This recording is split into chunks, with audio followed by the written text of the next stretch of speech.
Welcome back to the channel, everyone. I am Ben, and this is the last video of 2024 for me.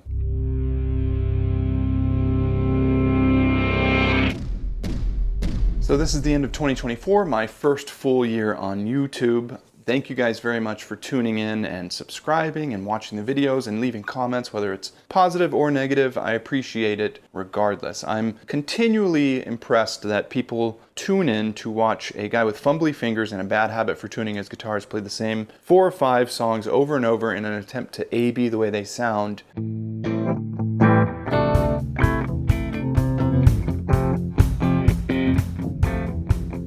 Over the course of a 30-minute video where he's just blathering on about the most minute specifications. So for that, thank you very much. And you probably noticed my voice is a little bit different today. I did spend Christmas with my family, and my brother and sister were there, and between them they have 5 children, all under the age of 5, which basically means it's a petri dish for virus. And I think I did catch something there, but show must go on. So I have a couple things I want to talk about today, but the main thing is I was thinking about all the guitars that I reviewed in 2024, and thought it might be fun to select what I figured was the best guitar of the bunch. Now, after I started to look through my notes and all the guitars and just going through everything over the past year, it's a lot of video, it's a lot of notes, I figured I don't think I can select just one. So I did want to break it down into 3 categories. We'll do low budget guitars, mid-tier guitars, and high budget guitars.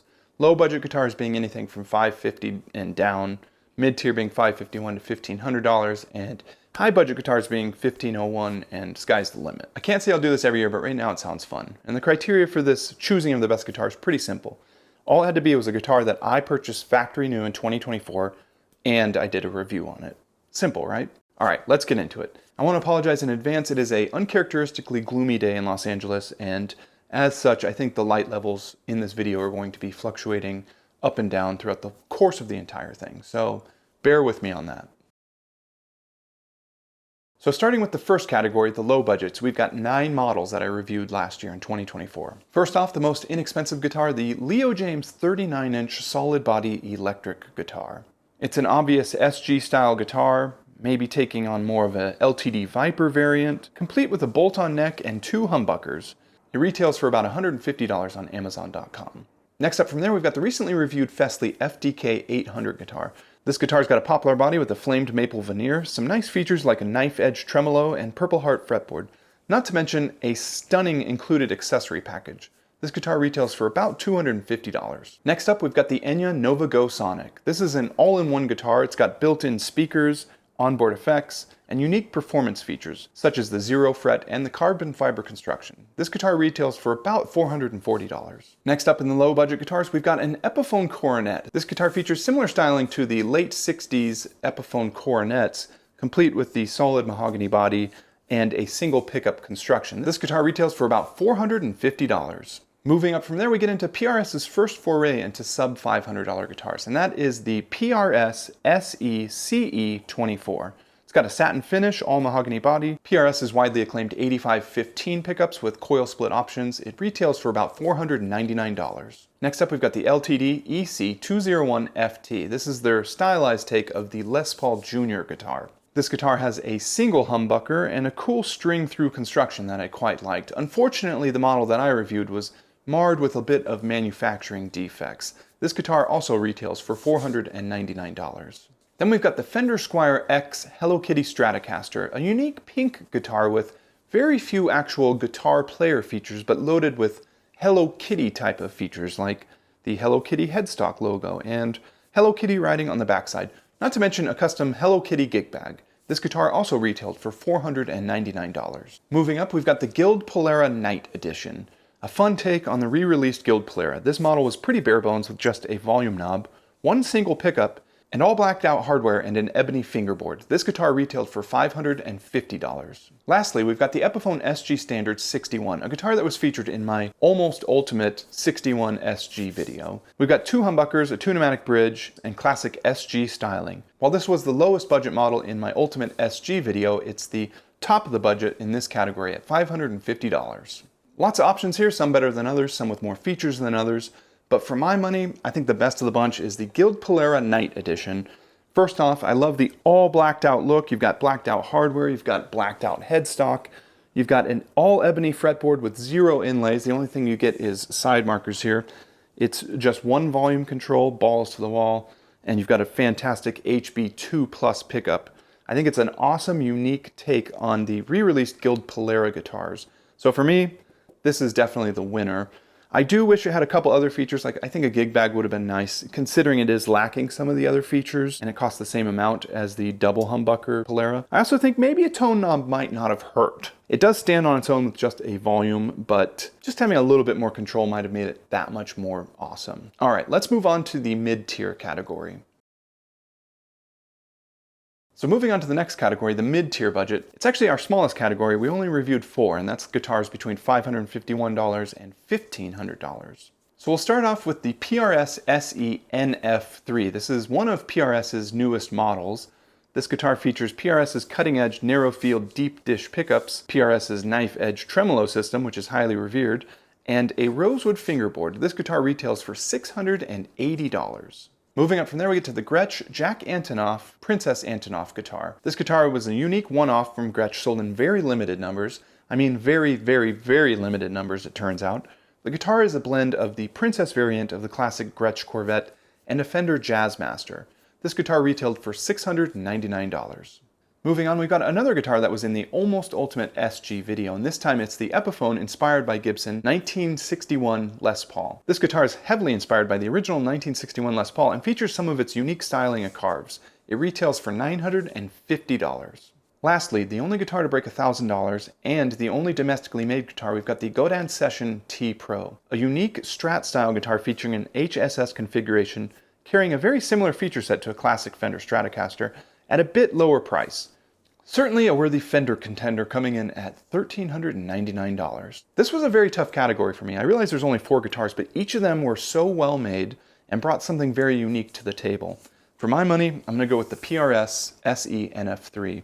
The Jack Antonoff was a very close second place, but I think that the NF3 has just a bit more tonal characteristic with these unique deep dish pickups. I think you're able to get just some slightly better tones, and as they advertise, you're able to get humbucker tones, single coil tones, as well as P90 tones, and you can definitely get a lot closer to that than I've seen on some other guitars, including Gibson's coil tapping options that they have on their SG Moderns. Another win for me is the slightly shorter scale than the Fender 25.5-inch scale of the Jack Antonoff guitar. Coming from mostly Gibson's, where our scale is 24 3/4 for the most part, I do think that this is just a nice blend of the Gibson Fender scale. So again, PRS SE NF3 is the winner of the mid-tiers, according to me. All right, let's move on to our last category, the high-budget guitars.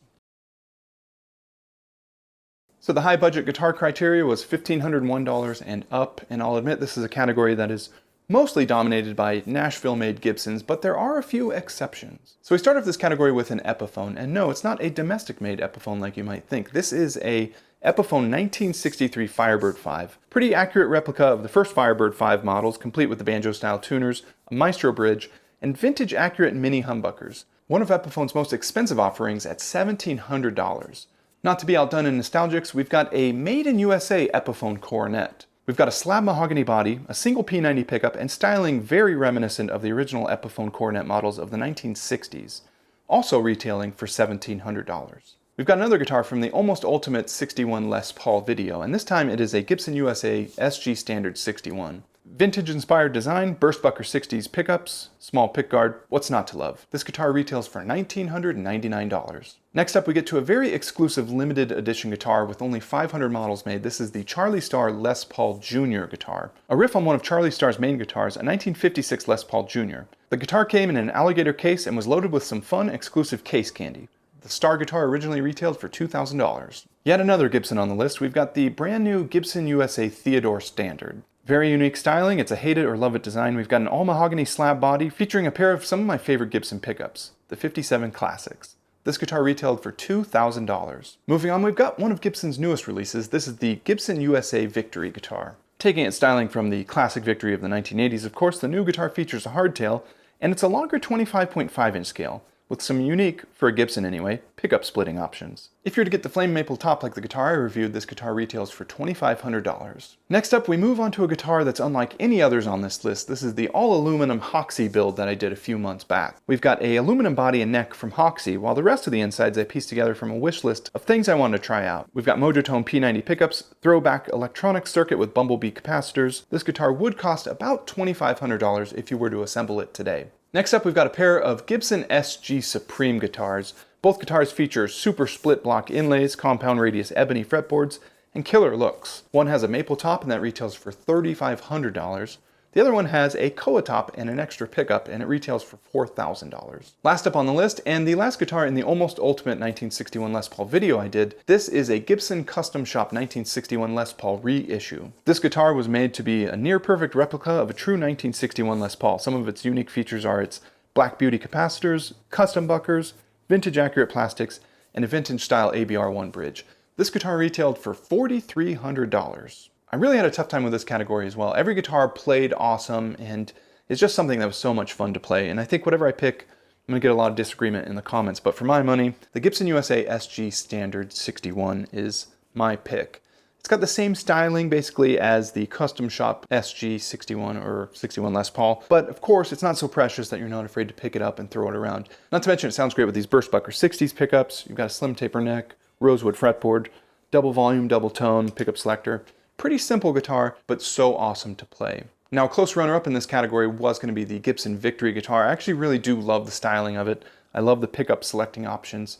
It's just the fact that, as I mentioned earlier, 25.5-inch scale, a little bit hard for me to jump into that mindset. If I'm playing a Fender Strat or Telecaster, it doesn't seem to bother me as much, but when I'm playing a Gibson, it's like my mind sees the headstock logo or the guitar, and I just think I'm playing a 24 3/4-inch scale.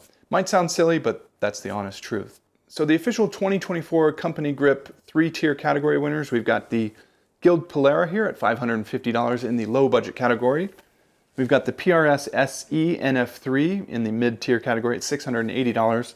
And lastly, we've got the Gibson USA SG Standard 61 at $2,000 in the high price category. What do you guys think of these selections, and what would you have picked if you had to choose one in each of these three categories?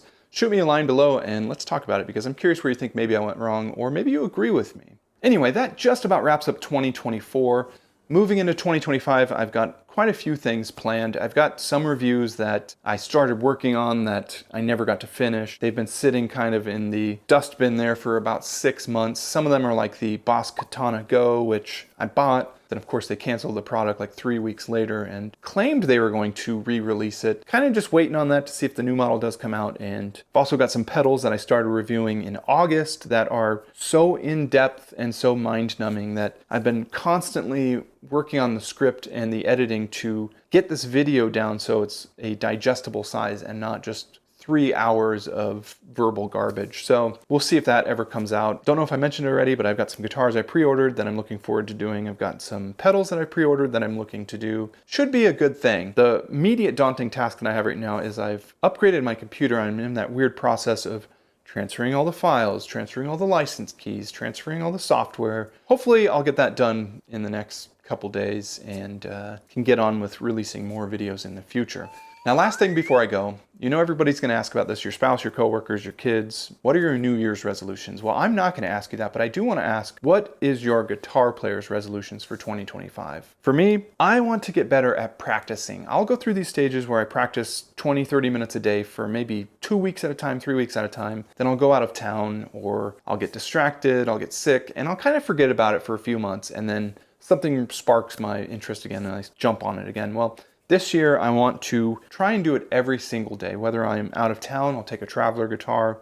Whether I am at work, I'll play at lunch. I just want to see how far into 2025 I can get. So I'm going to run a running tally of that, and I'm going to shoot for 90% of the year. You know, if I get 100%, that's unexpected. If I get under 90%, realistically, that's probably very realistic. But let's see how far I can go. What are your New Year's guitar player's resolutions? Let me know in the comments below, because maybe it's something that could inspire others or even myself. All right, that is it for me for 2024. I appreciate everybody that has taken the time to watch these videos, taken the time to watch this video, subscribed, commented, sent supers. I am very thankful for that. Let's hope that 2025 is just as productive and maybe just as entertaining. All right, I will catch you guys in the future.